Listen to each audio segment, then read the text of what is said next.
RS football ഫാമിന്റെ പുതിയ വീഡിയോയിലേക്ക് എല്ലാ മാന്യപക്ഷ സ്വാഗതം. നമ്മൾ ഇന്ന് സംസാരിക്കാൻ പോകുന്നത് 2026 ഫൈനലിസം നടക്കാൻ പോകുന്ന ഡേറ്റ് കൺഫേം ആയിരിക്കാണ്. 2026 മാർച്ച് 27-നാണ് നമ്മുടെ ഖത്തർ ലുസൈൽ സ്റ്റേഡിയത്തിൽ വെച്ച് മത്സരം നടക്കാൻ പോകുന്നത്. അർജന്റീന വിസസ് സ്പെയിൻ മത്സരമാണ്. അപ്പൊ നിങ്ങൾ ബാർസ ഫാൻസ് ആരെ സപ്പോർട്ട് ചെയ്യും? ബാർസ ഫാൻസ് പിന്നെ തീർച്ചയായിട്ടും സപ്പോർട്ട് ചെയ്യുന്നത് ചോദ്യം തന്നെയാണ്.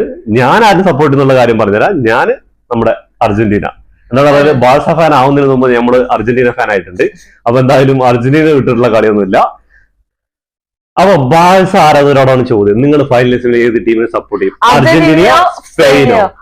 Present or future? അതെ, ലെമീൻ യമാലിനെയോ അതോ ലയണൽ മെസ്സിനെയോ ആണ് സപ്പോർട്ട് ചെയ്യാനുള്ള ചോദ്യം. അപ്പൊ നിങ്ങൾ എന്തായാലും കമന്റ് ബോക്സിൽ രേഖപ്പെടുത്തുക ഏത് ടീമിനെ സപ്പോർട്ട് ചെയ്യുന്നുള്ളത്. എന്റെ കാര്യം ഞാൻ പറഞ്ഞു, നമ്മൾക്ക് ബാർസയെ ഫാൻ ആവുന്നതിന് ബാർസ ഫാൻ ആവുന്നതിന് മുമ്പ് നമ്മൾ അർജന്റീന ഫാൻ ആയിട്ടാണ് ബാർസയിലേക്ക് വന്നത്.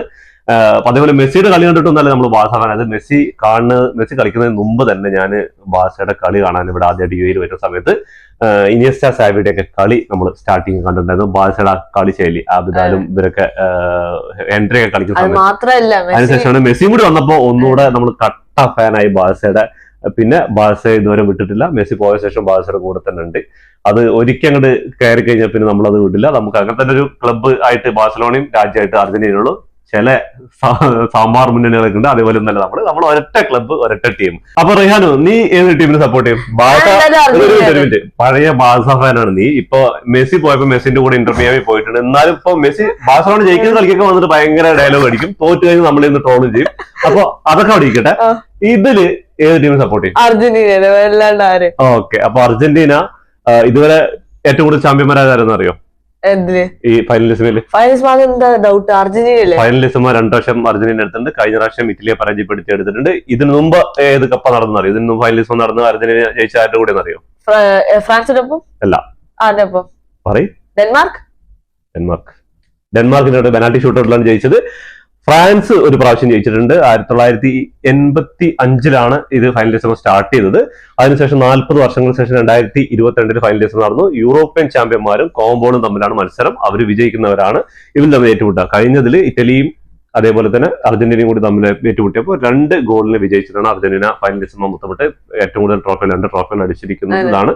അപ്പൊ ഇതില് കുറെ ഫാൻസുകാർ ചോദിക്കും എന്തുകൊണ്ട് നമ്മൾ ജയിക്കുന്ന സമയത്തൊക്കെ എത്തിയില്ല. എന്താ പറഞ്ഞാല് ഇത് 40 വർഷം ഇടവേളയ്ക്ക് ശേഷമാണ് ഈ ടൂർണമെന്റ് നടക്കുന്നത്. പിന്നെ ഒരു കാര്യമാണ്, മെസ്സി വേൾഡ് കപ്പ് എടുത്ത സ്റ്റേഡിയത്തിലാണ് കളിക്കാൻ പോകുന്നത്. അതെ, ലുസൈൽ സ്റ്റേഡിയം, ഖത്തറിൽ ലുസൈൽ സ്റ്റേഡിയത്തിലാണ്. അപ്പൊ ഖത്തറുകാർക്ക് ഒരു സന്തോഷ വാർത്തയാണ് അർജന്റീനയുടെയും സ്പെയിന്റെയും കളി ഒരുമിച്ച് അവസരം.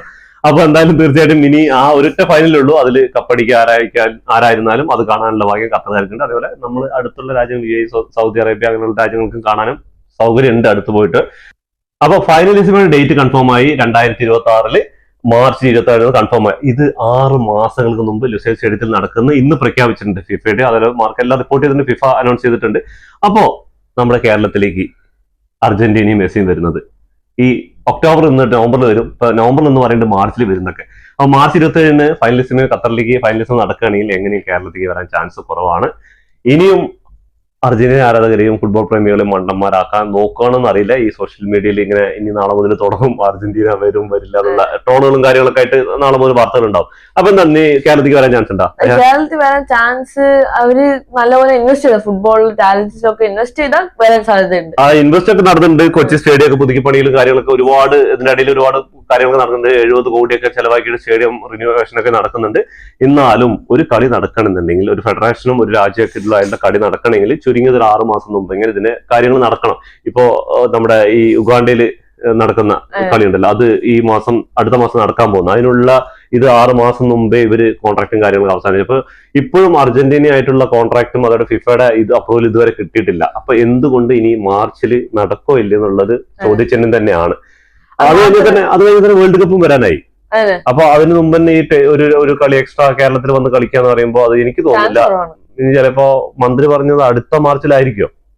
അടുത്ത 2022 മാർച്ച് ഉണ്ടല്ലോ ആയിരിക്കാം. പക്ഷെ ഒരു കാര്യമുണ്ട്, യമാലിനെ റൊണാൾഡോ തോൽപ്പിച്ചു, ഇവിടെ മെസ്സി എംബാപ്പയെ തോൽപ്പിച്ചു, ഒരു ഫ്യൂച്ചർ സ്റ്റാർ ഒരു പ്രസന്റ് സ്റ്റാർ തോൽപ്പിച്ചു. അതെ, ഇനി ഇവിടെ കളിക്കാൻ പോകുന്ന മെസ്സി യമാലും തമ്മിലാണ് 2 ഒരേ കളിശേരി കളിക്കുന്ന 2 പ്ലേയേഴ്സ്. അത് പറഞ്ഞാല് ബാഴ്സലോണയുടെ ഒരു കാലത്തൊന്നല്ല, ഓൾ ടൈം നോക്കിക്കഴിഞ്ഞാൽ ഒരു ലെജൻഡ്, ഒരു ഗോട്ട് തന്നെയാണ് മെസ്സി. അതേപോലെ തുടങ്ങിയിട്ടാണ് യമാൽ നിൽക്കുന്നത്. പക്ഷെ കരിയറിൽ സ്റ്റാർട്ട് ചെയ്തിട്ടുള്ള യമാല്. അപ്പൊ എന്തായിരിക്കും രണ്ട് ടീം, അതേപോലെ രണ്ട് ടീമുകളും ഒരേ കളിശേരി കളിക്കുന്നതാണ്. കുറച്ച് വ്യത്യാസങ്ങളുണ്ടെങ്കിൽ ബാക്കി എല്ലാ കാര്യങ്ങളും നോക്കിക്കഴിഞ്ഞാൽ അടിമുട്ടി ഒപ്പമാണ്. ആകെ ഒരു പോസിറ്റീവ് ആയിട്ടുള്ള വശം അർജന്റീനയ്ക്ക് കൂടെ മെസ്സി ഉണ്ട്, അതേപോലെ സ്കോളോണി എന്ന മാന്ത്രികനായ കോച്ചും ഉണ്ട്. അതാണ്. അപ്പൊ സ്പെയിനിന് എന്താന്ന് പറഞ്ഞാൽ സ്പെയിനിന്റെ ഒരു യുവ തലമുറയാണ്. എന്താ പറഞ്ഞാല് ബാഴ്സലോണയിൽ കളിക്കുന്ന ഒരുപാട് പ്രതിഭകള്.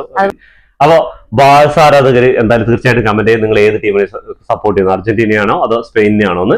അപ്പോൾ ഇതോടുകൂടി ഈ വീഡിയോ അവസാനിക്കുന്നു. ഫുട്ബോൾ ലോകത്തെ പുതിയ വിശേഷങ്ങളുമായി വീണ്ടും കാണാം. ലൈക്ക് ഷെയർ സബ്സ്ക്രൈബ് ചെയ്യുക. അതേപോലെ നമ്മുടെ സോഷ്യൽ മീഡിയ പേജായ ഇൻസ്റ്റാഗ്രാമും ഫേസ്ബുക്കും ഒന്ന് ഫോളോ ചെയ്ത് വെക്കാം.